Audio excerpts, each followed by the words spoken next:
다 함께 인사 나누시겠습니다. 여호와의 선하심을 확신하기에 잘 되고 있습니다. 하나님께서 열심을 내시기에 잘 되고 있는 줄 믿습니다. 우리는 올 한 해 응답받고 응답하는 신앙 공동체라는 주제를 따라 믿음의 거룩한 여정을 은혜로 달려가고 있습니다. 이를 위해 1월 한 달 동안 응답이라고 하는 소주제를 따라 말씀의 은혜를 나누고 있는데요.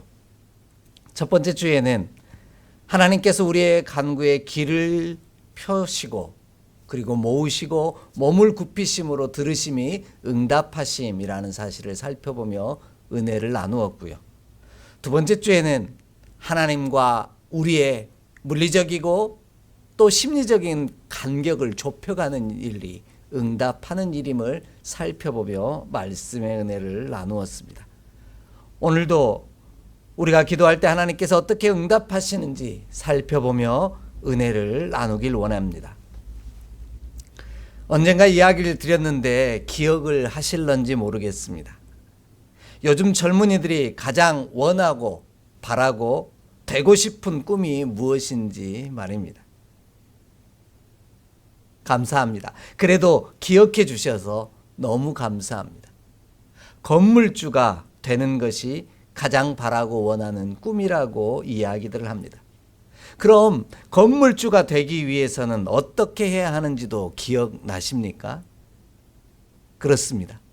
부모님이 열심을 내야 한다라고 말합니다. 아버지가 열심을 내야 내가 건물주가 될 수 있다. 이런 이야기를 요즘 젊은 청춘들이 하고 있습니다.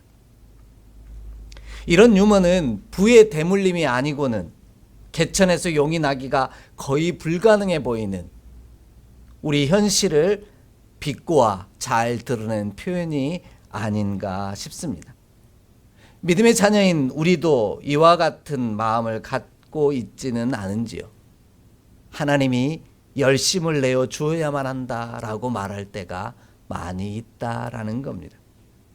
내가 기도하기보다 목사님이 세게 기도해 주시기를 바라는 마음이 우리들의 모습일 때가 있다라는 겁니다.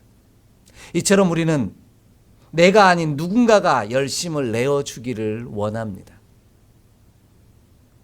누군가 열심을 내어야만 우리 삶에 놀라운 일들이 일어난다는 사실을 알고 있기 때문입니다. 그런 의미에서 응답은 열심을 내는 일입니다. 그럼 누가 열심을 내는 일이 응답일까요? 하나님이 열심을 내어야만 할까요? 틀린 말은 아닙니다. 그러나 우리가 기억해야 할 것은 우리 하나님께서는 이미 열심을 내고 계신다라는 겁니다. 그러기에 이제 우리가 열심을 내어야만 합니다. 그래야 할 때 놀라운 일들이 우리 삶 가운데 일어날 것입니다. 하지만 안타깝게도 우리는 여전히 어리석어 상대방에게 열심을 내라고 말합니다. 바라고 원하는 것이 이루어지지 않는 이유는 내가 열심을 내지 않아서 그런 것이라고 말합니다. 이와 같이 말하면서도 우리는 이미 알고 있습니다. 응답의 역사는 어느 한쪽만의 열심으로 이루어지지 않는다는 사실을 말입니다. 손뼉도 마주쳐야 소리가 나고요. 메아리도 부딪히는 산이 있어야만 울리는 것과 같은 이치입니다. 그러므로 우리도 열심을 내기를 원합니다. 이미 우리 하나님께서 우리를 향하여 열심을 내고 계시기에 우리도 열심을 내므로 응답하기를 원합니다.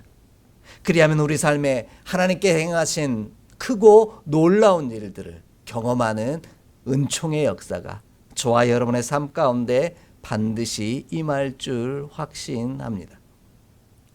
오늘 말씀이 이와 같은 사실을 우리에게 분명하게 증거하고 있습니다. 오늘 본문은 그때 여호와께서 극진히 사랑하사 응답하신다라고 말씀하고 있습니다. 그렇다면 그때가 도대체 언제일까요? 그때는 12절 이하의 말씀에 하고 계신 것처럼 우리가 회개하고 돌이켜 하나님께 돌아가기로 열심을 낼 때라는 말씀입니다. 그리하면 이미 열심을 내고 계신 하나님의 열심과 함께 응답받고 응답하심으로 말미암아 큰 일을 행하시는 은혜를 경험하게 된다라는 것이죠. 이처럼 우리 삶의 응답의 역사는 어느 한쪽의 열심만으로는 완성되지 않습니다. 우리의 열심에 비해 더 열심을 내고 계시는 하나님의 열심을 기억하고 하나님의 부르심에 응답받고 응답하는 우리가 되기를 원합니다. 우리의 열심이 하나님의 열심에 비해 한없이 보잘것없는 것이라는 고백이 응답의 은총으로 이어지는 놀라운 통로로 쓰임받게 하실 줄 믿습니다.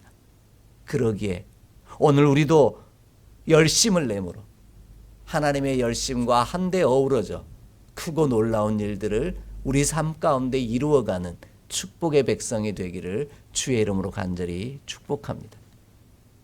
이 일을 위해 가장 먼저 하나님께서 극진히 사랑하여 주시고 불쌍히 여겨주심으로 응답하신다라는 사실을 기억하길 원합니다. 본문 18절 말씀을 함께 읽습니다. 본문 18절의 말씀입니다.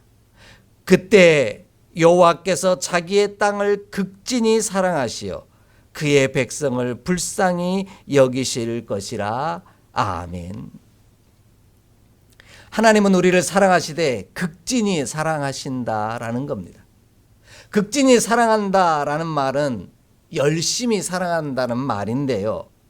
이전에 우리가 보던 개역 한글 성경은 이 문장을 중심이 뜨거우시다 이렇게 번역하고 있습니다. 뜨거운 마음으로 사랑한다라는 뜻이겠죠. 너무 열심히 사랑하다 보니 그 마음이, 그 중심이 뜨거워졌다라는 의미일 것입니다. 이처럼 하나님은 우리를 정말 열심히 사랑하여 주심으로 응답하십니다. 본문이 말하는 극진히라는 말은 카나라고 하는 히브리어 단어의 강조형을 사용하고 있습니다. 카나라는 이 단어는요, 열심이다 이런 뜻입니다. 그런데 이게 어떻게 해요? 강조형으로 써 있어요. 그러면 그냥 열심히 사랑한 게 아니라 정말 무진장, 겁나 열심히 사랑했다라는 뜻이 되는 것입니다. 대충 사랑한 것이 아니라는 거죠. 참 뭐라 설명할 길이 없는데 그냥 무지 엄청 겁나게 사랑하셨다라는 뜻입니다. 우리의 열심이 아니라 하나님의 열심이 우리를 긍휼히 여기사 사랑하시기 때문에 응답하셨다라는 겁니다. 우리가 이뻐서, 우리가 잘해서, 우리가 열심히 있어서 응답하신 것이 아니라는 말씀입니다. 이처럼 응답은 우리의 열심 때문이 아니라 하나님의 열심에서 시작됩니다. 그러므로 우리는 하나님의 열심만큼은 열심을 낼 수 없으나 하나님을 사랑함으로 응답하는 저와 여러분이 되기를 원합니다. 그러면 하나님의 열심이 우리의 삶 가운데 놀라운 은총들을 이루어 가실 것입니다. 이러한 사실을 아주 구체적으로 들려주시는 말씀이 있습니다. 바로 에스겔 39장 25절로 27절의 말씀입니다. 함께 읽겠습니다. 에스겔 39장 25절로 27절의 말씀입니다. 그러므로 주 여호와께서 이같이 말씀하셨느니라. 내가 이제 내 거룩한 이름을 위하여 열심을 내어 야곱의 사로잡힌 자를 돌아오게 하며 이스라엘 온 족속에게 사랑을 베풀지라. 그들이 그 땅에 평안히 거주하고 두렵게 할 자가 없게 될 때 부끄러움을 품고 내게 범한 죄를 뉘우치리니 내가 그들을 만민 중에서 돌아오게 하고 적국 중에서 모아내어 많은 민족이 보는 데에서 그들로 말미암아 나의 거룩함을 나타낼 때라. 아멘. 하나님은 우리의 열심이 사로잡힌 땅에서 돌아오게 하는 힘이 되었다라고 말하지 않습니다. 본문을 보면 이렇게 이야기하죠. 내 거룩한 이름을 위하여 열심을 내셨다라고 분명하게 이야기합니다. 하나님은 우리의 열심 없음으로 말미암아 이방 땅에 사로잡혀 갔을지라도 당신의 열심이 이스라엘을 돌아오게 하시는 사랑으로 나타났다라고 분명하게 증거하고 계십니다. 하나님의 열심이 이 위대한 일을 이루셨다라는 것이죠. 그 열심으로 인해 사랑하는 자를 긍휼히 여기셨다라는 말입니다. 본문이 말하는 이 긍휼이라는 단어는 히브리어로 하말이라는 단어를 사용하고 있는데, 이 말의 본뜻은 아끼다, 가엾게 여기다 라는 뜻을 가지고 있습니다. 너무 열심히 잘 사는 사람을 가엾게 여깁니까? 그렇지 않는 거죠. 오늘 우리가 허물 많고 연약하여 무너지고 주저앉을지라도 우리 하나님께서는 우리를 너무 열심히 사랑하시기에 가엾게 여기신다라는 겁니다. 그렇게 아끼고 사랑해 주신다라는 겁니다. 이것이 응답의 뿌리요 근원임을 기억하는 저와 여러분이 되기를 원합니다. 우리가 의로워서가 아니라, 우리가 열심을 내고 있기 때문이 아니라, 우리가 진실해서가 아니라 우리를 향한 하나님의 사랑이 너무 열심이시기에 오늘도 우리에게 응답하신다라는 사실을 기억하며 우리도 열심을 품는 저와 여러분의 삶이 되기를 원합니다. 그리하면 하나님의 열심이 우리를 통하여 크고 놀라운 일들을 이루어 가실 줄 믿습니다. 이 귀한 은총을 사모하며 오늘도 식어지고 연약해진 우리 마음이 하나님을 향한 사랑으로, 열심으로 뜨거워지기를 간절히 소망합니다. 두 번째로요, 하나님께서는 사랑하는 우리를 위하여 열심을 내사 우리에게 흡족하게 주심으로 응답하십니다. 본문 19절 말씀을 함께 읽겠습니다. 19절의 말씀입니다. 여호와께서 그들에게 응답하여 이르시기를 내가 너희에게 곡식과 새 포도주와 기름을 주리니 너희가 이로 말미암아 흡족하리라. 내가 다시는 너희가 나라들 가운데서 욕을 당하지 않게 할 것이며 아멘. 하나님께서 우리에게 무엇을 주시느냐가 중요하지 않습니다. 우리는 자꾸만 하나님께서 내게 무엇을 주셨냐 주시지 않았냐를 가지고 따지고 고민합니다. 그러나 하나님은 우리를 극진히 사랑하시기에 흡족히 주신다라는 겁니다. 이것이 하나님의 응답하심입니다. 흡족하다라는 말은요, 부족함이나 모자람이 없다라는 뜻입니다. 이 말은 사바라고 하는 히브리어 단어를 사용하고 있는데 그 단어의 본뜻은 만족시키다라는 단어입니다.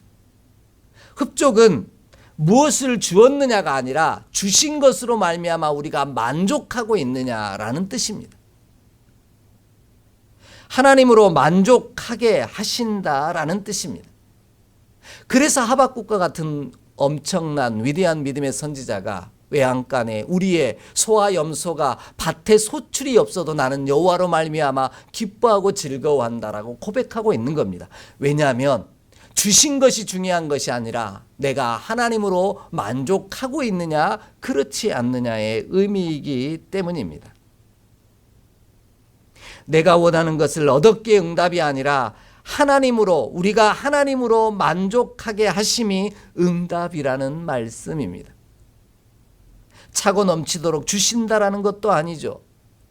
사도 바울의 표현을 빌리자면 자족하기를 배워 어떤 형편 가운데도 처할 줄 아는 것, 그래서 하나님으로 만족합니다라고 고백하는 그 만족을 누리는 것이 바로 응답받는 자의 삶이라는 것입니다. 그러나 우리는 여전히 하나님이 내게 무엇을 주시느냐에만 관심을 갖습니다. 이런 생각으로 인해 하나님께서 내게 주신 것이 도대체 무엇이냐고 되묻는 어리석음을 되풀이합니다. 하나님께서 내게 주신 것은 하나도 없다라고 말하는 어리석은 자들도 너무 많습니다. 하지만 하나님은 당신의 열심으로 우리에게 만족을 주시는 분이십니다. 언제나 부족함이 없게 하십니다. 이러한 모습은 광야 40년을 보냈던 이스라엘 백성들의 고백 속에도 담겨 있습니다. 신명기 2장 7절 말씀을 보면요, 내 하나님 여호와께서 40년 동안, 이 40년 동안을 너와 함께 하심으로 너에게서 부족함이 없었느니라, 이렇게 분명하게 선포하고 있습니다. 우리는 눈에는 모자란 것 투성이인 광야 속에서도 하나님이 공급해 주시는 것들로 말미암아 만족함을 누렸다라는 겁니다. 그것이 비록 만나와 메추라기 보잘것없는 것이라 할지라도 하나님으로 말미암아 하나님이 공급하시는 것으로 늘 만족했던 삶을 살았던 이들, 그들이 바로 이스라엘 백성이었다라는 것입니다. 하나님께서 극진히 사랑하셔서 만족하게 하셨다라는 말씀의 의미가 바로 이것입니다.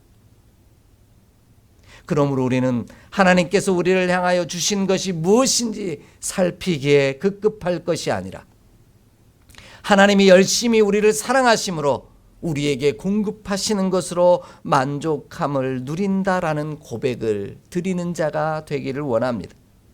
이 일을 고백하는 일에 열심을 내는 저와 여러분의 삶이 되기를 원합니다. 그리하면 지금까지 만족하게 하신 것처럼 앞으로도 우리의 삶을 하나님으로 말미암아 만족하게 하실 줄 믿습니다. 이것이 매일매일 응답받고 응답하는 자의 삶임을 고백하는 저와 여러분 되기를 원합니다.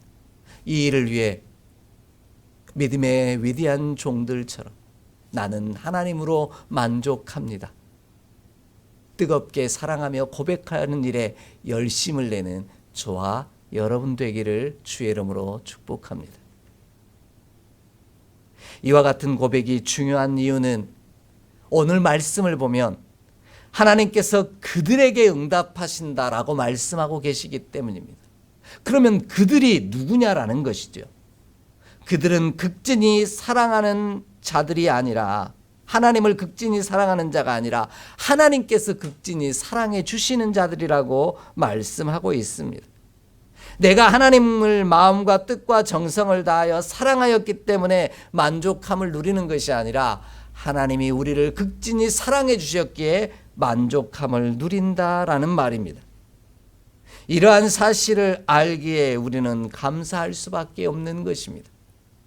이런 믿음의 고백을 가졌던 주의 백성들이 있습니다. 바로 힘겨웠던 에레미야라고 하는 믿음의 종의 모습입니다.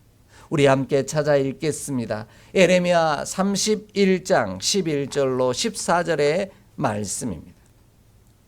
에레미야 31장 11절로 14절의 말씀입니다. 함께 봉독합니다.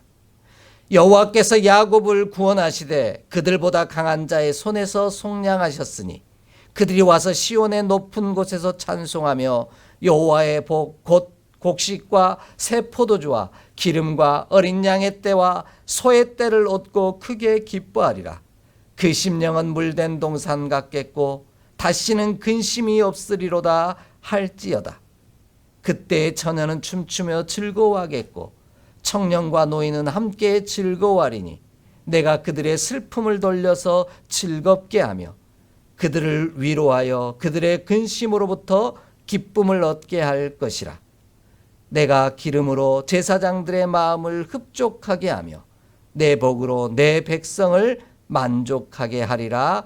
여호와의 말씀이니라. 아멘.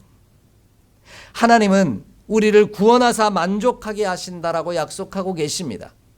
내가 원하는 것을 주심으로 만족하는 것이 아니라 하나님이 주시는 것으로 내가 내 복으로 내게 줌으로 흡족하고 만족하게 하신다라고 말씀하는 겁니다. 영혼이 사로잡힌 자리에 머물 수밖에 없는 어리석은 인생들을 사랑하셔서 구원하시고 만족하게 하시는 이가 바로 하나님이십니다. 나에게 흡족하게 주는 이가 내가 아니라 나를 사랑하시는 하나님이시오. 내가 수고하여 얻은 것으로 만족하는 것이 아니라 하나님의 열심으로 인해 거저 주신 것으로 만족하게 하신다라는 말씀입니다. 그러므로 우리는 우리를 나보다 더 열심히 사랑하시는 하나님께 돌아가는 일에 열심을 내기를 원합니다. 내가 얻고자 하고 내가 움켜잡으려고 하는 것으로 말미암아 그것을 주셨기에 만족하는 것이 아니라 나보다 내가 하나님을 사랑한 것보다 열심을 내는 것보다 더 열심을 내시는 하나님으로 말미암아 만족해야 하는 저와 여러분이 되기를 원합니다. 그리하면 하나님께서 우리가 걸어가는 남은 순례의 여정 동안 이스라엘 백성들을 만족하게 하신 것처럼 우리도 그렇게 만족하게 하심으로 놀라운 일들을 이루어 가실 줄 믿습니다. 이 귀한 은총이 저와 여러분의 삶에 가득하기를 간절히 사모합니다. 마지막으로요, 하나님께서는 사랑하는 우리를 위하여 열심을 내사 대적의 무리를 멀리 쫓아내심으로 응답하십니다. 오늘 본문 19절로 20절 말씀을 다시 한번 읽겠습니다. 19절로 20절입니다. 함께 봉독합니다. 여호와께서 그들에게 응답하여 이르시기를 내가 너희에게 곡식과 새 포도주와 기름을 주리니 너희가 이로 말미암아 흡족하리라. 내가 다시는 너희가 나라들 가운데서 욕을 당하지 않게 할 것이며 내가 북쪽 군대를 너희에게서 멀리 떠나게 하며 메마르고 적막한 땅으로 쫓아내리라. 그 앞에 부대는 동해로 그 뒤에 부대는 서해로 들어갈 것이라. 상한 냄새가 일어나고 악취가 오르리니 이는 큰 일을 행하였음이니라 하시리라. 아멘. 요엘 선지자는 우리가 대적의 무리를 쫓아 싸워 승리함으로 그들을 쫓아내었다라고 말하지 않습니다. 우리를 향한 하나님의 극진한 사랑이 열심히 대적의 무리를 쫓아내었다라고 증거하고 있습니다. 우리의 열심이 아닌 하나님의 열심이 우리의 대적과 친히 싸우셨다라는 겁니다. 이것이 응답입니다. 하나님은 우리를 대신하여 싸워주십니다. 우리를 너무 열심히 사랑하셔서 우리 편이 되어주사 우리의 대적들과 친히 싸워주신다라는 말씀입니다. 그로 인해 대적의 무리를 멀리 쫓아낼 수 있는 겁니다. 다시는 근처에 오지도 못하게 보호하시는 것입니다. 어릴 적 제 친구 중에 제일 부러웠던 친구 하나가 있습니다. 그 친구는 일명 독수리 오형제라고 불리는 친구였습니다. 왜 독수리 오형제라고 불렸냐면요, 그 식구들은 형제만 5이었기 때문입니다. 그런데 이 친구는요, 어릴 적부터 학교 생활을 하는 내내 그 어떤 친구도 그 친구는 건드리지 않는 겁니다. 그 친구와 싸우려고도 하지 않는 것입니다. 왜냐하면 그 친구는 5 형제 중에 4번째 아들이었는데 그 친구와 한번 싸움이 있거나 다툼이 생기면 5명이 우르르 몰려와서 함께 싸우는 겁니다. 그러니까 건드려봤자 1대5로 싸워야 하니까 절대로 그 친구는 안 건드리는 것이죠. 그 모습이 저에게는 어찌나 부러웠는지 모릅니다. 그 친구에게는 내 편이 너무 많았다라는 것이죠. 이처럼 내 편이 있다라는 것은 엄청난 권세요, 힘이요, 축복입니다. 우리가 하나님 편에 서서 열심을 내는 일에는 소극적일지 모르지만 하나님께서 내 편이 되어주셔서 나와 함께 싸우시는 일에는 너무 적극적이시라는 말씀입니다. 이것이 우리를 향한 하나님의 응답하심입니다. 그러므로 우리도 하나님의 편에 서서 하나님과 더불어 싸우는 일에 열심을 내는 자가 되기를 원합니다. 그리하면 우리 삶의 놀라운 일들을 하나님께서는 우리를 통해 이루어 가실 것입니다. 그로 인해 욕을 당하지 않을 것이라고 분명하게 말씀하고 계십니다. 오늘 말씀이 이야기하는 이 욕은요, 그냥 치욕 이런 단어가 아닙니다. 헤르파라고 하는 히브리어인데 이 단어의 원뜻은 무엇이냐면요, 이 단어에 벌거벗겨진 것과 같다라는 뜻을 가진 하라프라고 하는 단어에서 유래한 단어입니다. 그러니까 욕을 당하였다라는 말은 벌거벗겨졌다라는 뜻입니다. 우리 너무 창피하고 치욕스럽다라고 말할 때 어떻게 표현합니까? 마치 벌거벗겨진 것 같다. 그래서 쥐구멍이라도 숨고 싶다 하는 것이 우리의 표현인 이유가 바로 여기에 있습니다. 반대로 벌거벗겨진 것이 아니라 옷을 입혀주고 무언가로 나를 덮어주시는 것이 바로 욕을 당하지 않게 하시는 것이고 사랑하신다라는 의미인 것입니다. 이러한 사실을 에스겔 16장 5절은 이렇게 말씀합니다. 벌거벗은 알몸으로 버려진 우리를 사랑하셔서 당신의 옷으로 우리를 덮어주셨다라는 겁니다. 다윗은 이런 표현을 이렇게 사용합니다. 주의 날개 그늘로 나를 덮으시고 라는 표현으로 사용합니다.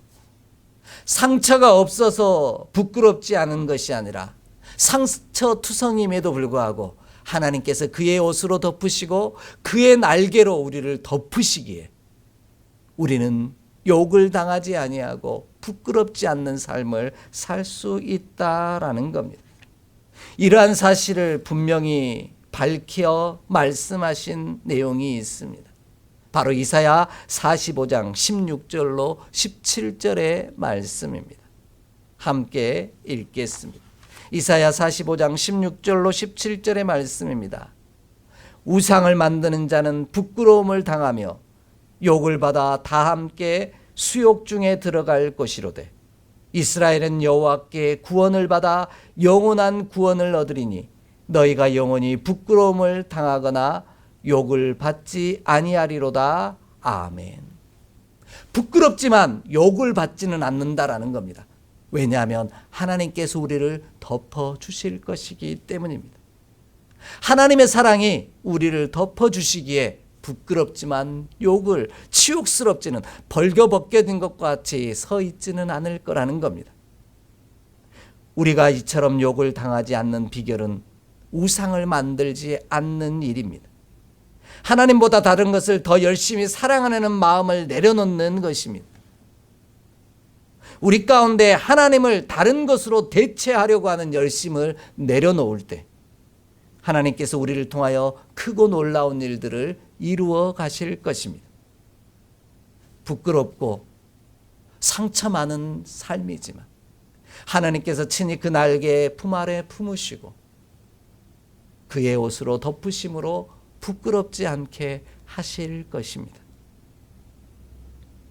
이에 우리도 하나님을 사랑하는 일에 열심을 내기를 원합니다. 우리의 열심이 우리를 사랑하신 하나님의 열심에는 턱없이 모자라고 부족하지만 그래도 오늘 하나님을 사랑하는 일에 열심을 품는 우리 모두가 되기를 원합니다. 그리하면 우리가 하나님을 사랑하는 열심보다 그 열심이 크심으로 우리 안에 놀라운 일들을 친히 이루어 가실 줄 믿습니다. 오히려 주의 영광이 우리를 통해 반드시 나타나게 하실 줄 확신합니다. 이 놀라운 은총이 우리 안에 있기를 간절히 기대하고 소망합니다. 함께 기도하겠습니다. 하나님, 언제나 우리를 사랑하셔서 우리를 붙드시고 지키시며 다시 일으키시니 감사합니다. 우리가 하나님으로 말미암아 만족함을 누리게 하시옵시고 부끄럽사오나 치욕을 당하지 않도록 우리를 품어주신 줄 믿사옵나니 우리도 그 날개 그늘 아래에 거하기를 열심을 품고 바라고 기대하는 우리 모두가 되게 하여 주옵소서. 우리 주 예수 그리스도의 이름으로 축복하며 기도하옵나이다. 아멘.